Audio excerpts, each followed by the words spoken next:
guys, it's Liv. Welcome back to my channel. Today we are going to be talking about a fandom that goes above and beyond the line of Call of Duty for their queen. Can you guess who I'm talking about? Here, maybe this will help. Yes, that's right. Today we will be deep diving into the lore of the Swifties themselves. I would like to preface by saying this video is in no way, shape, or form made for any malicious purposes, only to have fun and explain my views and my opinions on the Taylor Swift fandom. I personally believe that enjoying things like artists and the music that they create, etc., is a very human and beautiful thing as long as it's not causing any harm. Most everything in today's video is going to be alleged, as well as I took it upon myself to do my own research. The actions of the fandom are not directly related to Taylor Swift herself. Alrighty guys, back to the video. I have compiled an iceberg chart that explains the layers of a Swiftie and what it entails to be a Swiftie. I have made 4 sections, one becoming more extreme as we go down. Let's go ahead and start off with the first section. Section 1 is going to be focusing on the average person who consumes Taylor's music. They may follow her on Instagram, listen to her music, obviously. Maybe they buy one of her songs on iTunes from time to time to show their support. They buy merch to support her, or maybe they do some of the following chants at her concert. So you can make me a drink, and then we go 1, 2, 3, let's go, bitch. Ready? 1, 2, 3, let's go, bitch. That's it. Bad Blood. You rap the part that Kendrick Lamar raps, so, and we go, you forgive, you forget, but you never let it go. You have to yell the whole thing. I can't rap. You forgive, you forget, but you never let it go. Taylor, you'll be fine. The song keeps playing and you say that? Yeah. So you speak over her? Bejeweled. And she goes, and by the way, and it's before she goes, I'm going out tonight. We go, where are you going, Taylor? Well, people think we're a bit weird for doing this one. No. Okay. It makes more sense to say it after. Like, I'm going out tonight, and then you say, where? She doesn't say where she's going. Where are you going, Taylor? Nothing too crazy so far, you know, just the average Joe Swiftie. Now, moving on to section 2. Here we start to get a little bit more into the fandom. Many of these Swifties will divulge in defending Taylor's honor online. Many have done this by defending her under Jake Gyllenhaal's posts on Instagram. They're calling him out for the way that he allegedly treated Taylor while they were together. Now, if you're unfamiliar, Taylor Swift made a song called All Too Well 10-minute version, and many speculate that it is about Jake Gyllenhaal himself. This song was created after she severed ties with Scooter Braun, well, the 10-minute version at least. In this edition, she stated lyrics such as, "So casually cruel in the name of being honest. You said if we had been closer in age, maybe it would have been fine, and that made me want to die. Keep my scarf because it reminds you of innocence and it smells like me. I will get older, but your lovers will stay my age." Some pretty alarming lyrics, right? Well, the Swifties heard this, and I guess you could say they acted swiftly. Low-hanging fruit, I know. I have compiled some of my favorite comments that have been left under Jake Gyllenhaal's Instagram posts. Now, most of these were found from an article because Jakey Poo turned off his comments, if you could believe that. Somebody stated, "You could have at least showed up to the birthday party. Is it true that you still have it in your drawer even now? I can't believe you didn't get the part in the All Too Well short film. You would have been perfect in the role." Bold of him to keep the comments on, which is ironic because he turned them off. "She was never good at telling jokes, but the punchline goes, she'll get older, but your lovers stay her age." Now, to me personally, if this is all they're commenting and what he did is true, this is pretty tame. But this kind of gives you a little bit of a glimpse into how hard her fans will ride for her. And this isn't even breaching the surface, guys. Do you guys remember whenever Avengers Endgame came out and everybody was trying to not get spoiled by it? Well, you see, the Swifties knew this and they used it to their advantage. "Oh, you don't like Taylor? Oh, well, Iron Man dies in the end of Endgame." No, seriously, he does. Hopefully you guys have watched the movie by now. It's been out for years, girls. So I'm sorry if I spoiled it, but also, it's been out for years.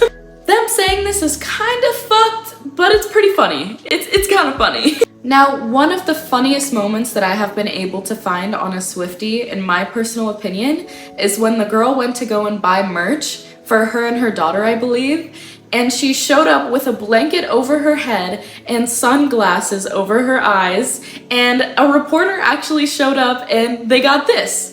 There are two Swifties here who shall remain anonymous, who called in sick to work. They traveled here from Louisville, so they've gotten quite a drive here. They've been here since about 2:45 in the morning.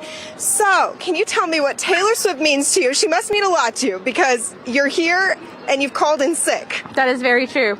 I almost named my daughter's middle name Taylor, so... Oh my goodness, I love it. Now, what are you hoping to snag at the merch truck here? I want the gray quarter zip. Yes, we love the gray quarter zip. Yes. Love it. Now, are you guys going to the shows this weekend? I am on Saturday. Okay. What are you looking forward to the most for that show? Is there any special song, any surprise song you want her to sing? No, I'm taking an 11-year-old little girl. It's her first time. I went to the show in Nashville, so it's more for her. Okay. Oh, I absolutely love that. That's wonderful. Yes. That's wonderful. Any other things that you're looking forward to this weekend? Are you guys trading friendship bracelets? What's happening? Yes, she made a bunch of friendship bracelets. I've gotten friendship bracelets here from all these sweet people, so I'm very excited. Sweet. I love it. And we're going to cross our fingers that work doesn't find out, right? No, they're not. We're good. Your secret's safe with me. Yeah. I think it's safe with everyone else here, Yes, too. thank you. All right. Thank you. That is so damn funny to me. I don't think that I've seen anything like that before. The dedication and the execution is chef's kiss. Pretty harmless stuff here in section 2. Nothing crazy. Now, moving into section 3, we get a bit more into it. They really do love to go above and beyond for Miss Taylor. One example being Travis Kelce becoming top 5 selling NFL players in regards to a 400% spike in sales throughout sites to buy merch like NFLshop.com. Not only that, he gained 300,000 followers on Instagram overnight. The Chiefs' viewership went up by 63% for women aged 18 to 49. Now that's some fucking dedication for a complete stranger that you don't know for their boyfriend.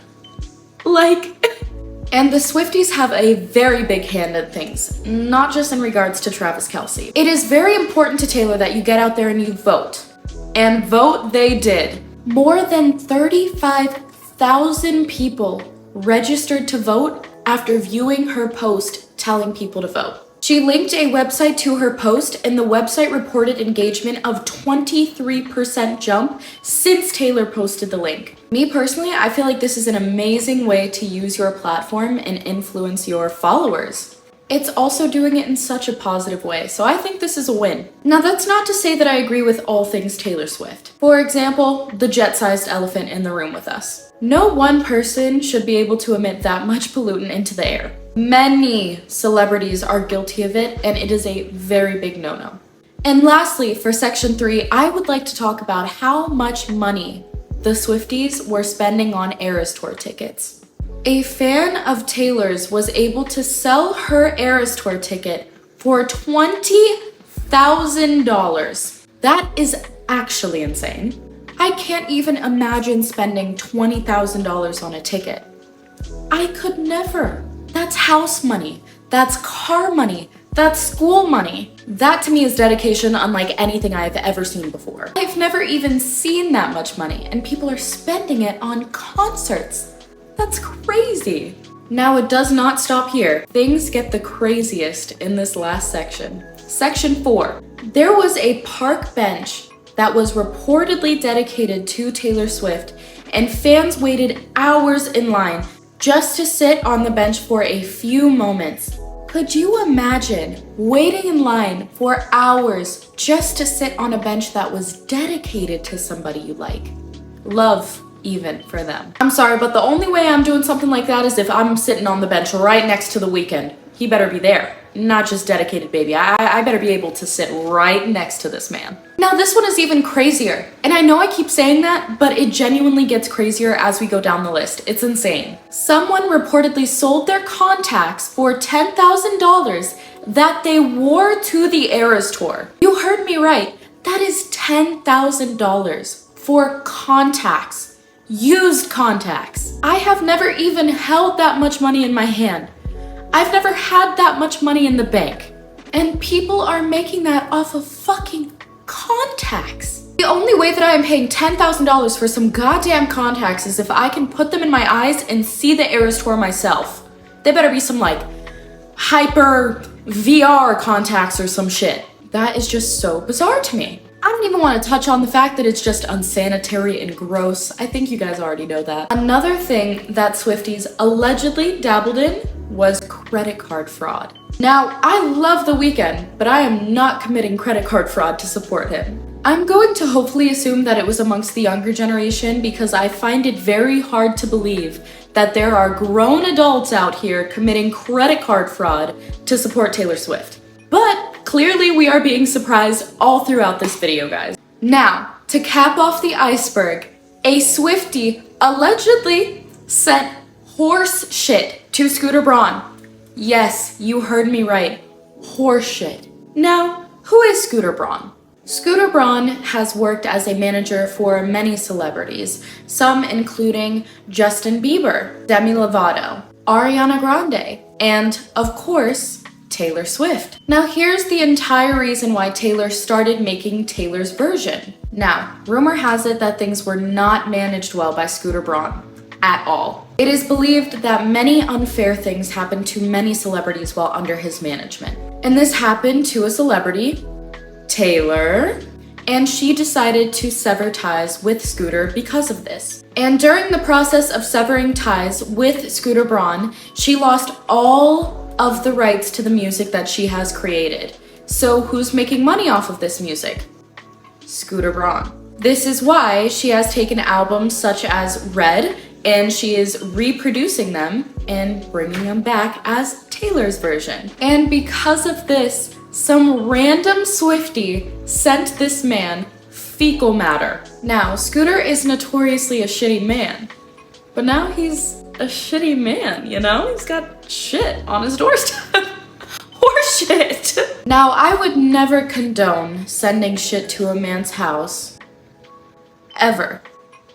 I would never, ever condone anything like that.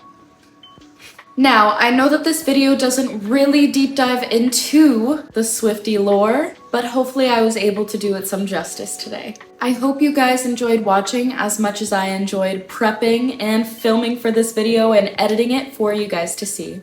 To be honest, I think it's weird that we idolize celebrities in general, but like I said in the beginning of the video, it's normal, it's human, and it can be beautiful too. But hey, that's just me.